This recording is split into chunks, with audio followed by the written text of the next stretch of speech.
open stance, and he cranks it into center field. It's holding up there for Symington. Symington moved in, and he lost the ball. It's all the way off the wall out in left center field. Bockley is hitting third. He's getting waved around. Here comes the throw from shallow center. It's an inside the park home run. Hello, RailCats fans, and welcome back to another edition of RailCats Talk. I'm Kyle Savedich, and fun little story. I started doing this podcast, and I got about 15 minutes in, looked at my OBS recording system, and I wasn't recording. So yeah, now I have to redo it all over again and try to remember what I talked about because I felt really good about that one. Now I kind of don't. So I have to review all the way back to what I'm going through. So what I'm going through is this is being recorded again on Saturday and probably going to be posted on Saturday. But I'm going to be reviewing the Winnipeg Goldeyes Series. So I understand that the Lincoln Saltdog game has already happened. The RailCats lost 4-3. I'm not talking about that. It's going to intertwine some of the storylines that are going to be big in the Lincoln Saltdog Series because the RailCats swept Winnipeg, who is probably one of the best pitching staffs in the league, and they outperformed their offense. Our pitching outperformed their pitching to a certain extent. So that's the storyline that we're going to roll with. So going back again to game one, the RailCats won that game 1-0. The storyline here was that we had visa issues. And I personally forgot that they were going to Canada and you need another visa for that. This has a story amongst itself, is that since the RailCats are out of the North Division and they've separated into East and West, that you're really only going to see Winnipeg twice, and you're only going to go to Winnipeg once. Well, here's your odd-ended situation this year. The Winnipeg Goldeyes play the RailCats twice, but all in Winnipeg. Doesn't make any sort of sense. I don't understand the scheduling at all. I just, it seems like it should be kind of clear-cut. I understand there's other things in real life that happen that you have to move things around. I just don't see how they couldn't have moved Winnipeg the last series to the Steelyard. It's not like the stadium's doing other things like concerts and stuff, unless there's something that I'm unaware of. Winnipeg was battling for a top spot in their division. The RailCats were coming off and struggling, realistically losing 2 of the 4 of the last game, and so I'm really going like 4-8 over the past handful of games, so on and so forth. You had, Franklin Perez, Julio Pinto, Carlos Sanabria, Yohan Valdez, Guillermo Quintana, Marcos Gonzalez, Jackson Valera, and Carlos Rincon all didn't make the trip to Winnipeg. Now, the players that you brought on for that, as I go through my little notebook again, as I've already done this once, that I should have known that I had to do this again, but what you're looking at was Hunter Bogue, Hunter Treese, Howard Rodriguez, Aaron Hurd, and Nick Pinzada, who were all picked up from the Black Sox professional baseball team, which is basically a travel ball team that they get picked up a lot, right? For example, Stephen Knapp was playing with them before picked up from the RailCats. It's a very interesting, like, if you go like to their website and see how many people are actually picked up from that, it's an interesting world that is. But the issue is they don't have any stats, so like I couldn't really look up their stats. I can only go off like high school stats, and some of those aren't always a telltale sign of how the player is necessarily going to be, because you can have really good high school players that don't pan out, or you can have mediocre players that do really pan out. It's just one of those. It kind of depends on the situation. So the storyline was a struggling offense basically getting stripped of the offense that they do have is being stripped from them, and you're replacing them with players that you have little to no scouting on or video on. So there's the storyline that you have here. And is the pitching going to hold enough to help the RailCats struggling offense to succeed? And in game one, we got an odd answer. The odd answer is, when we look at the storyline here, that the RailCats offense scored 1 run on 2 hits, and Winnipeg didn't score a run on 4 hits. The other fun storyline is that neither team gave up a walk, and the game only lasted an hour and 55 minutes. This game zoomed by. And I love games that zoom by. Not all the time, because then it comes to me an expectation, but the part of it zoomed by because both pitchers, Peyton Long and Landon Brusa, I get Lauren Brossois, who plays for the Vegas Golden Knights, is a goaltender. I was, for some reason, I just want to say Lauren Brossois, and it's not that. Landon Brusa, he comes in, and he has a perfect game going until the 7th inning, when Chad Smith has a really good at bat. He fouls like 5 balls off. He had 2 strikes on him, and then he doubles, and then Gio Diaz bunts him over. Pasabi gets out, and then it's Francisco Del Valle with 2 outs and 2 strikes on him, and he drives in Smith to give the RailCats their only run of the game, and the only run of the game in general for both sides. So it was just kind of weird that I was on Twitter and Facebook, just trying to, they got a perfect game going, try to ruin, I know it probably works opposite of the situation, but Peyton Long had a really good outing. He went 7 innings, gave him 3 hits, 3 strikeouts. Josh Smith came in, just gave a hit, and then Nate Alexander gets 1 strikeout for his 2nd save in a row. And I'm glad to see him get rewarded for being that back end guy and having a really good have been having really good outings. He's at a 196 ERA, outside of 2 bad games, one against Cleburne and one against Chicago, where he's given up 3 runs. Actually, the one bad game in Chicago where he gave up 3 runs, the one in Cleburne, he wasn't tagged for any of them. So realistically, out of the 17 games he's played, he's given up a total of 4 earned runs and a total of 7 runs in general.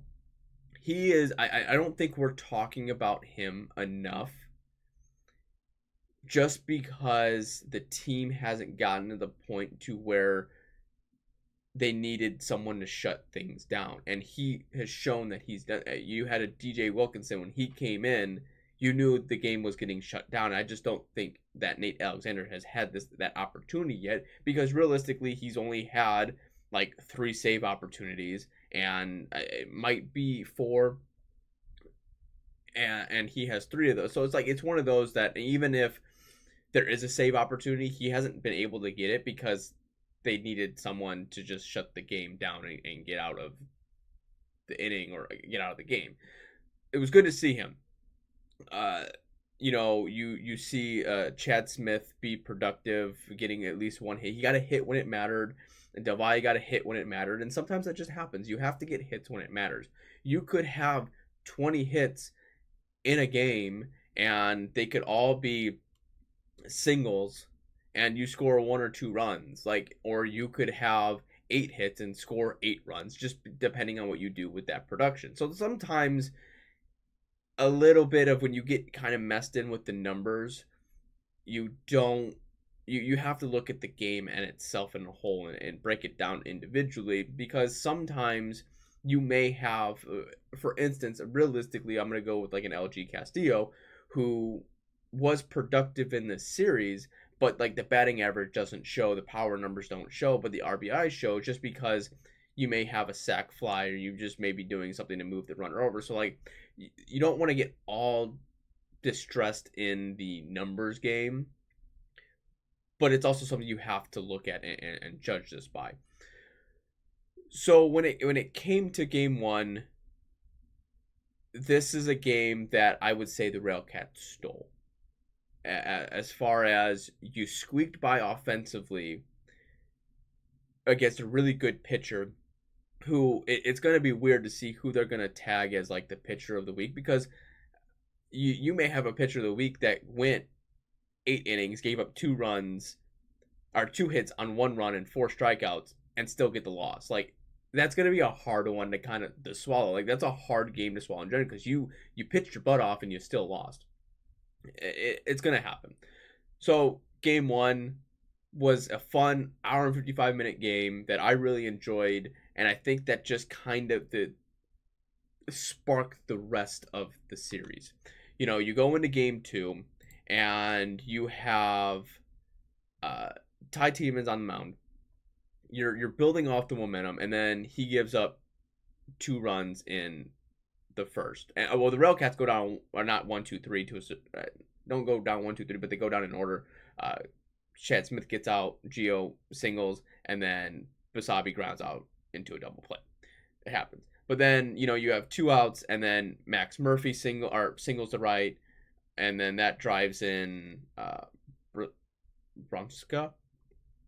And then Symington, he drives in Max Murphy.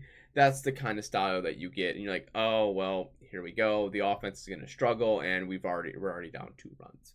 But then in the second inning, things change. You have 2 outs. And, well, actually, you had 2 outs. Francisco Del Valle was sitting on first. And Jose Contreras, he triples, my bad. I'm even looking at it and I still say it wrong. Del Valle triples, scoring in, did I say Del Valle? Contreras triples, Del Valle scores 1-0. Then Howard Rodriguez, who comes from the Black Sox, he had really good college numbers. Don't really have much on him, but I think he was playing a really good defense in the first game, which was something I was concerned about with Marcos Gonzalez being on. How well are we going to get in that? And the other storyline is how well Jose Contreras played at first base. He had a handful of stretches that were wild throws from Rodriguez that he soaked in. I also think it helps that he's a little bit taller than Valero, so like some of those wild throws that Valero might necessarily miss, Contreras can grab just because of the height. I digress. It was Howard Rodriguez showed that he could play in this league. He was just more amped a little bit. The best way to describe that was when Gio Diaz took over from Michael Woodward last year. He seemed to be more hyped and more trying to prove himself instead of just making the play simple and knowing how he got there. I think with Howard Rodriguez, it's such a short sample size. You have 3 games to say, I can play in this league, and you just have to give me the opportunity. And he took that opportunity in the field in the first game. In the second game, he singles the right to tie the game up to bring Jose Contreras in. And then in the third inning, the RailCats score 4 runs. And this is a bit of a fun one to kind of play with, because LG Castillo gets on the board, or gets on driving in Basabe, and Jacob Buckley comes up, and there's 2 outs, and you're thinking to yourself, he hits the ball to center field, and you're like, well, crud. That's an easy fly out. You had some momentum going, but at least we got the lead. We got the lead. We're good. If the pitching holds, we'll be fine. And Symington's sitting there watching the ball come to him, and it lands 20 feet back right of him. And Jacob Buckley scores an inside the park home run, a 3-run inside the park home run, which is, I give credit to Buckley for when he hit the ball, ran straight out of the batter's box. Like that could have been a play where he could have hit it and he could have just waited and watched it and jogged to first. But he sprinted out, And that's the things that we've seen to be lacking in these games, is that I think I know I'm kind of going off of I forget who it was.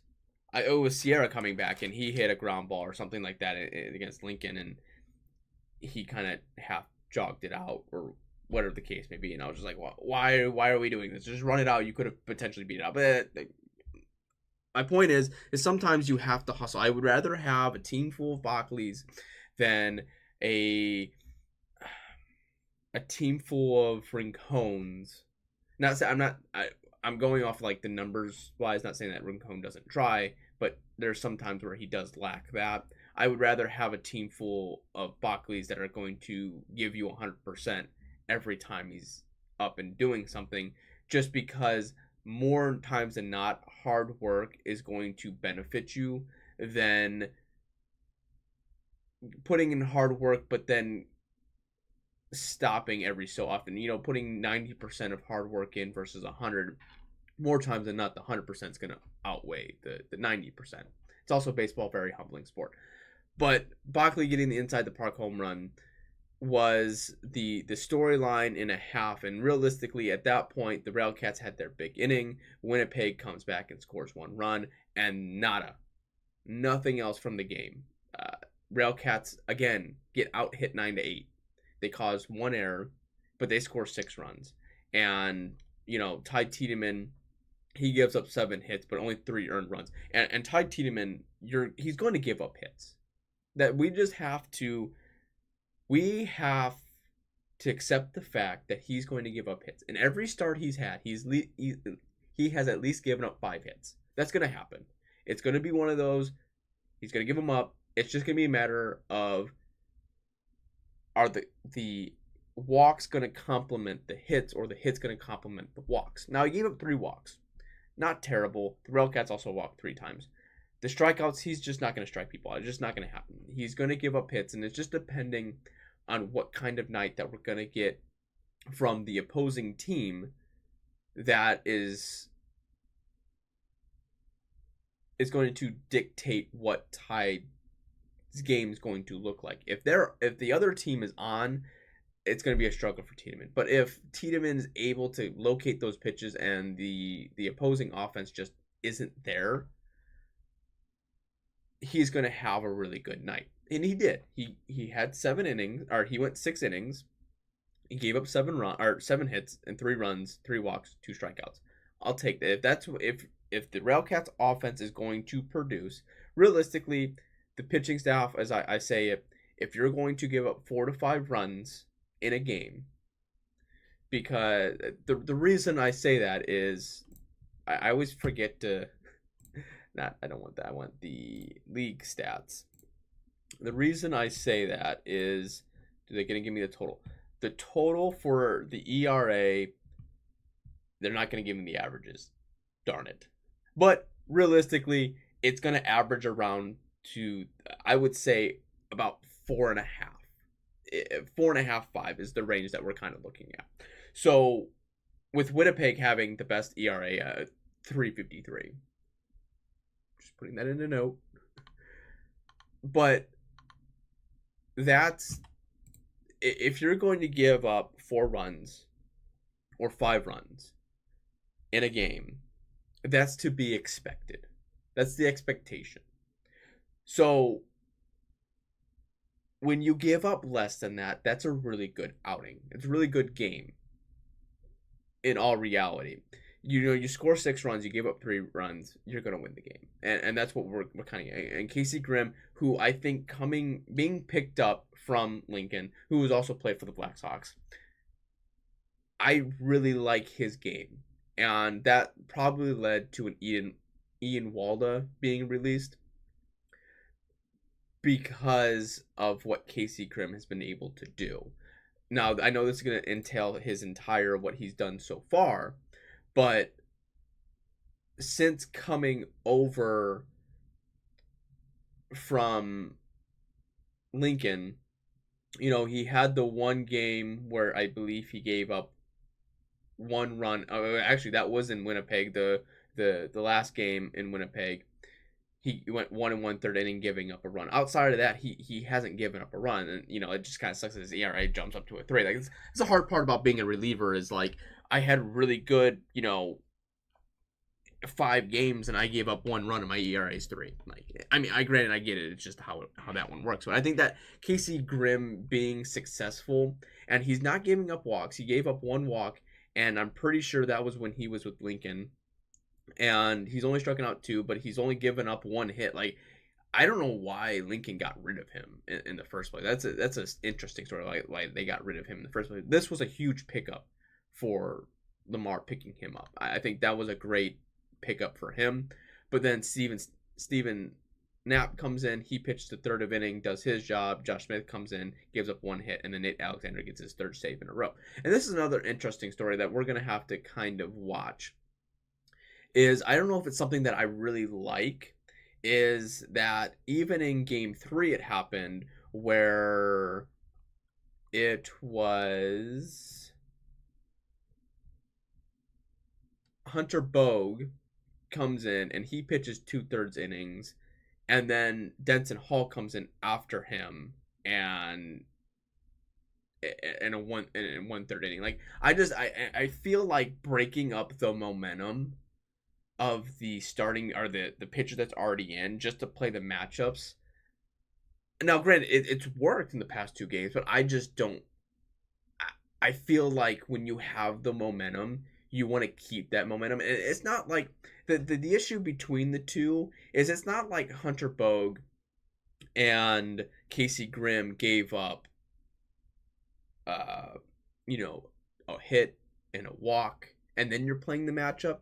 No, they did their jobs and didn't give anything up. Like that, the momentum of now I am in a groove. I'm going to get through this inning. And then it's, oh no, I'm getting taken out. Why change the momentum of what you're doing already?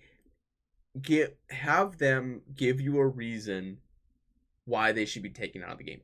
That, me personally, I don't like. I get playing the matchups, but I know how this team has been constructed, and I know how this pitching staff can be. If a pitcher is being successful, let him in there. Let them gain the confidence. Don't take them out because of a matchup. Like I understand that you have to relay that message to them, but as a human being, if you were at your job, right, and say you were working on a project of some sort, and you constructed it, you planned it, you get into the end of it, and your boss like, all right, no, I'm gonna bring someone else in and to finish it up. Like I just feel like you get that, like, but I started the inning, I started this project, why can't I stay in to see it through? Like I understand, like if you have a hiccup, you give up a home run, I know, you give up a double or a triple, and then you want to play the matchup portion of it.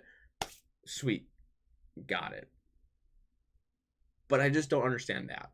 But then Casey Grimm comes in. He gives up 1 hit, or he pitches a 1 1/3 inning. He gives up a hit. This is the situation I would say that you would play with here, because Casey Grimm pitched the 8th. He go into the 9th. He started the 9th, and he gets 1 out, and he gives up was it a home run? Or was it back in the 8th? Actually, it was back in the 8th. So I guess again it was one of those matchup changes or whatever the case may be. So it was actually in the 8th that it happened that he gave up the 1 run. But then Steven Knapp comes in and he pitches the last 2/3 innings. That's fine. I guess I can work with that one because you're up 6-3 at that point. You want to work him through, and he hasn't given you a reason why you would want to take him out. And it's not like Grimm didn't pitch both games in Winnipeg, and you kind of go back to Lincoln. He played in the Winnipeg or the Lincoln Series, so on and so forth. Not really hustling and bustling about that one. Well, that was for Game 4, I should say, that I'm talking about, the 4-1, because I remember I jumped over. Game 2, going back to Game 2. This was a more okay, you punched me in the mouth. I'm going to kick you in the teeth, basically, how this one kind of played out. And that was a positive to see. So then when we go into game three, Jesus criminally, I cannot speak. I do not think, and that's the issue. So Winnipeg, well, I should say the RailCats jump on the board early with the first pitch of the game. Howard Rodriguez bombs to left field. He scores. And, like, this is what I'm saying. Like, right then and there, this guy, what he's done through the entire series. So, just looking at his... he ends up getting another RBI in this series. But right now his average is 300. He has 1 run, 3 hits, and 3 RBIs. Like, he is right now, if he's more times than not, if he gets a hit, he's getting an RBI. So that's the production. He has 10 at bats. Like, that's the production that you're gonna need. So I'm glad that he was kept on, and I'm just curious to see if it's going to be for a trade piece, or the storyline is, okay, you're going to bring him back, or you're going to bring Sierra comes back. What is Sierra going to do? Is he going to be able to outplay, or is Sierra going to be able to outplay Rodriguez's short little sample size? And then when Rodriguez does get another opportunity, how is he going to help in that situation? That's going to be a storyline for when I review the Lincoln Saltdogs series. But this game was a game that I think the RailCats were just kind of in control. Chris Irwin comes back. He gets reactivated. He goes 6 innings, gives up 2 hits, 2 walks, and 5 strikeouts. The RailCats get a first-run home run from Howard Rodriguez, and then Gio Diaz gets on base because of an error by the third baseman, but then LG Castillo drives him in. With, that's how you capitalize off the mistake. And then the RailCats they wait till the 7th to score again, both teams. And then it's Nick Pinzetta who drives in LG Castillo, which is Nick Pinzetta's first hit, turns into an RBI, and glad to see him on. I think he played, where did he play? Was he outfield? He played left field. I think he that's one of those, that's another optional piece to use, and maybe for a trade asset, or maybe wanting to spare. There's a lot that's going into. I'll get into the storyline going to Lincoln, what kind of like roster moves are going to look like, but I digress off the situation. And then, the RailCats only give up 1 run in the 8th, and that was the Casey Grimm giving up that 1 run. Like, okay, you gave up 1 run, it's not that big of a deal. This was the only game the RailCats out-hit Winnipeg. They had out-hit them 8-3. They score 4 runs. They walked 3 times, struck out 7. Wait, no. They struck out 10 times, actually, and they walked once. This was one of the games where they were just kind of, the starting pitcher, Rayner, went 6 2/3 innings. It was just one of those, like, maybe the best night for him. But Chris Irwin, he goes 6 innings, 2 hits, 2 walks, 5 strikeouts. Hunter Bogue comes in. He pitches 2/3, does his job. Denson Hall just gives up the 1 run, 1 strikeout. Casey Grimm gives up the 1 hit with the 1 run. And then Steven Snap comes in, and he gets the 2-out save, basically, in that situation. This was a series that I wasn't expecting the RailCats to come away productively. And they extended their win streak to 4.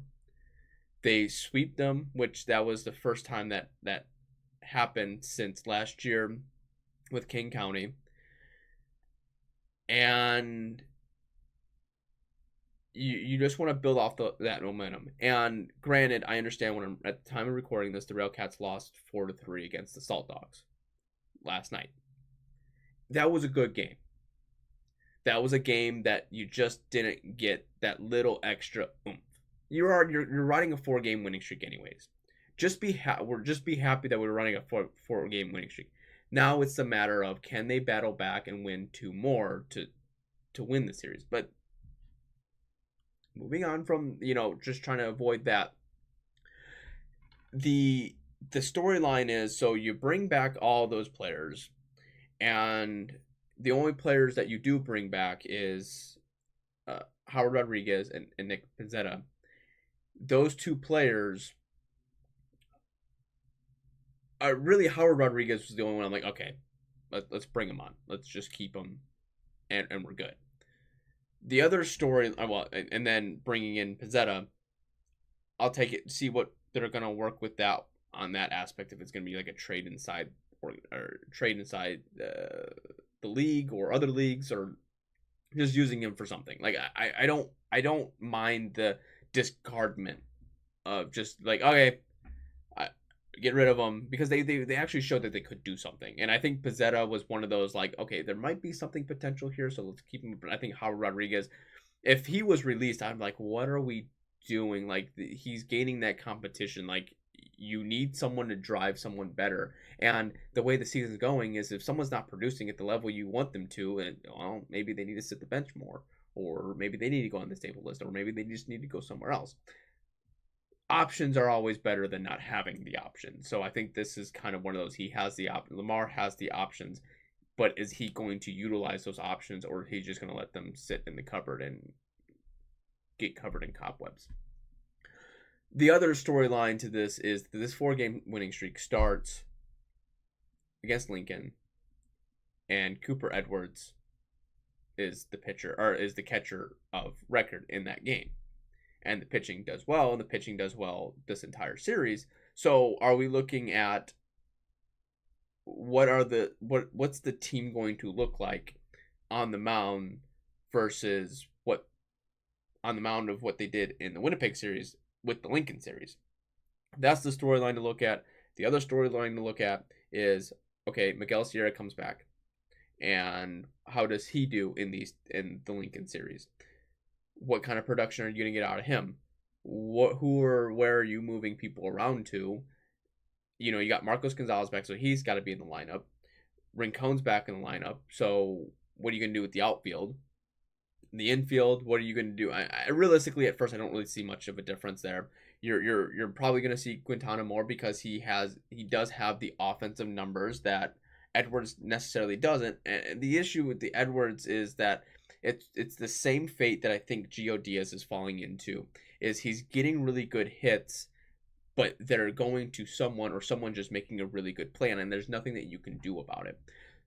There's a lot, the pitching staff. What are they going to look like? Bringing some of the, now, granted, I know there was a discussion that I had with someone about, why did we get rid of all these players? Well, the players that there was only one player that played that didn't make the team, and that was Hunter Bogue. And I don't think he was going to replace anyone that they were bringing back, except maybe like a Franklin Perez, but that's a storyline to kind of keep with.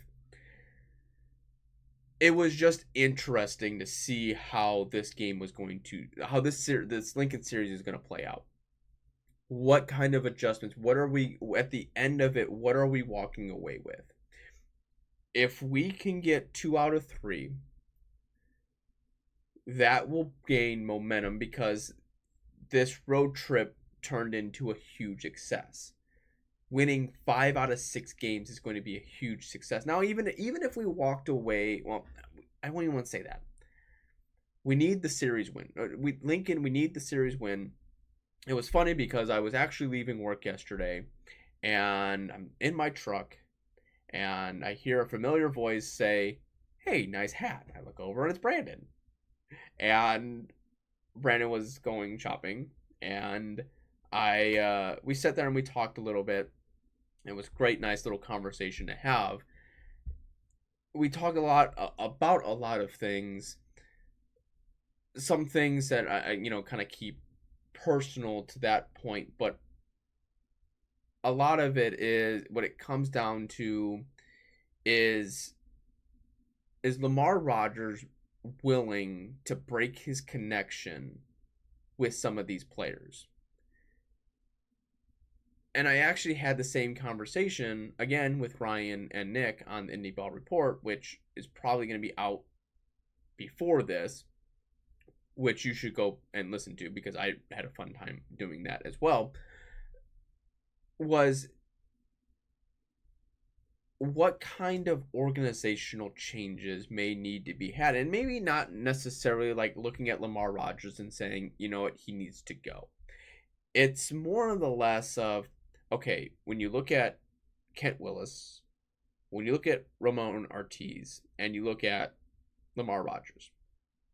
Now, Lamar Rogers has some independent baseball experience, but as a hitting coach with the St. Paul Saints in the Northern League. The league has changed since then. And Lamar Rogers is running the show. And being a manager in the affiliate ball, you basically have the answers for you. So all you have to do is make managerial changes and roster lineups and stuff like that. Is he having an issue dissecting himself from certain players? And, you know, I told Ryan, he asked the question about baseball operations, and I said no, and I still believe the RailCats don't have a baseball operations aspect of it. So you don't have like a baseball ops guy looking at statistics, looking and detaching himself from connections, right? For an instance, let's say that Miguel Sierra comes back and he's not living up to the potential. He's still riding a 1-something batting average. He's not doing anything productive. But then you have a Howard Rodriguez who could, now Marcos Gonzalez. You have a Marcos Gonzalez that is probably going to play short more times than not, or however you want to rotate the system around. But is he going to be able to detach himself to the situation and go, you know what, who's going to give me more production? Is it a guy that is going to, you know, hit the ball, get on base, and drive in runs, or someone that's just going to hit the ball in a close game and nothing major happen out of it? Like, it's just one of those situations. We don't know how it's going to play out, but is he going to be able to attach himself? I think having someone that could be the quote unquote bad guy in the locker room, not in the locker room, but like be the baseball ops guy, just be the bad guy and say, hey, listen, we just think that we're going on somewhere else, and it's a decision I've made myself. So like it's one of those, like at the end of the day, Lamar Rogers has that final say, but it's maybe opening it up to a different discussion and not having a coach on the staff that hasn't really been part of indie ball in a while. I think you just need someone like that. I think that's just, I don't think it's a learning, you know. The other thing is that you want to see steps forward, and we haven't really necessarily seen any steps forward. It's like 1 step forward, 3 steps back. I just don't know at this point. Depending on what happens in this Lincoln series and what the storyline is what we're going to get is Lamar Rogers willing to cut ties with players he has prior connections to? That's the storyline that we got to really look at in this series, in the Lincoln series. Is he going to be able to cut ties? No, we'll find out. Should be a good, interesting series. But I digress from that situation. There's still a lot to discuss with baseball, but with baseball being played, we're going to talk about baseball being played.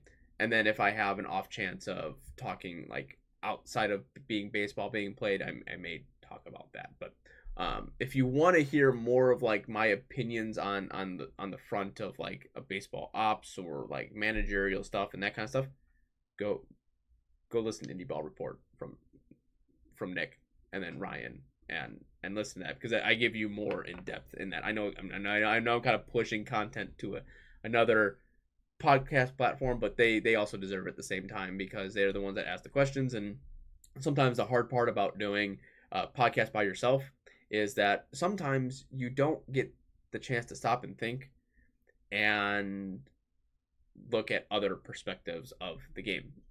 But not saying that I don't enjoy what I'm doing. I'm just saying that that was a nice having that kind of conversation, and it was more in depth. So, and things that I necessarily didn't look at. So I would go over there and really listen to that. It was a better one than the first time that I was on there, because the way everything was kind of cut up, it was kind of hard to follow along. This one was going to be a little bit easier to follow along. So be sure to go over to Indie Ball Report, give Nick and Ryan some love on that front of it. And yeah, that's going to wrap it up for me. I hope you enjoy the rest of your day, rest of your evening, whenever you're watching this, and go Cats.